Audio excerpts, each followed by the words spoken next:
रिया एक modern, smart और independent लड़की थी। उसे कॉलेज टाइम में एक आर्मी ऑफिसर अर्जुन से प्यार हो गया। अर्जुन ड्यूटी के लिए हमेशा तैयार रहने वाला, ईमानदार और बहादुर इंसान था।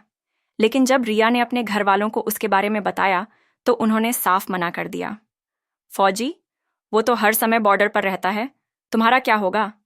पर रिया ने हार नहीं मानी। उसने सबकी मर्जी के खिलाफ जाकर अर्जुन से शादी कर ली। शादी के कुछ ही महीनों बाद एक मिशन पर जाते समय अर्जुन शहीद हो गया। उस वक्त रिया प्रेग्नेंट थी। समाज और हालात ने उसे झुका देने की कोशिश की, लेकिन रिया ने खुद को नहीं टूटने दिया। उसने अकेले 3 बेटों को जन्म दिया और पाला। दिन रात मेहनत करके उसने एक छोटा सा स्टार्टअप शुरू किया और कुछ ही सालों में इंडिया की एक टॉप बिजनेस वुमन बन गई। कुछ सालों बाद रिया को अपने ससुराल में इनवाइट किया गया, उसके ससुर के जन्मदिन पर। उसके बच्चे भी उसी पार्टी में शामिल थे, लेकिन किसी को अंदाजा नहीं था कि रिया ही है वो बहू जिसे कभी अपनाया नहीं गया।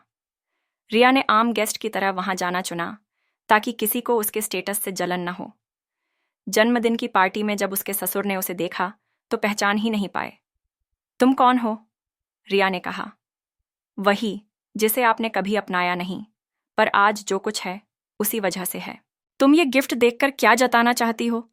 सबके सामने मेरी बेइज्जती करना चाहती हो? अगर ये गिफ्ट आपकी नज़रों में बोझ है तो मैं अभी वापस ले जा सकती हूँ, पर आज आपके जन्मदिन पर मैं कुछ बातें कहना चाहती हूँ, बहुत सालों से जो दिल में दबी थीं। घर के लोग चौंकते हैं, शांति छा जाती है। कितने साल हो गए इस घर की देहरी पर कदम रखे बिना। आज आई हूं तो सिर्फ आपकी हैसियत देखने नहीं, अपने बच्चों को दिखाने आई हूं कि आत्मसम्मान किसे कहते हैं। पड़ोसी महिलाएं फुसफुसाते हुए, अरे, ये वही है ना जिसने फौजी से शादी की थी? हाँ, वही हूं, जिसे कभी बाहर का रास्ता दिखा दिया था क्योंकि मैंने प्यार किया था एक फौजी से, और आज वही फौजी आसमान में तिरंगे में लिपटकर अमर हो गया। और मैं उस तिरंगे की छाया में खड़ी होकर अपने बच्चों को डॉक्टर, आर्मी अफसर और आईएएस बना लाई हूं। बेटा, तुमने इतना सब अकेले कैसे कर लिया?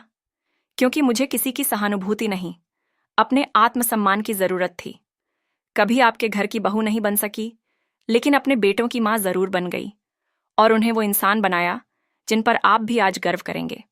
ये गिफ्ट सिर्फ सामान नहीं, मेरी मेहनत का सम्मान है। अब फैसला आपको करना है, क्या इस बार आप मुझे और मेरे बच्चों को घर के अंदर आने देंगे या फिर इतिहास खुद को दोहराएगा? रिया मुड़ती है, बेटों को इशारा करती है। तीनों बेटे पीछे खड़े होते हैं, एक वर्दी में, एक सूट में, एक लैब कोट में। पूरा हॉल तालियों से गूंज उठता है। जिसे कभी ठुकराया गया था, आज वही घर की सबसे बड़ी इज्जत बन गई, क्योंकि औरत अगर ठान ले तो इतिहास बदल देती है। और भी ऐसी स्टोरी सुनने के लिए देखते रहिए FM न्यू एपिसोड।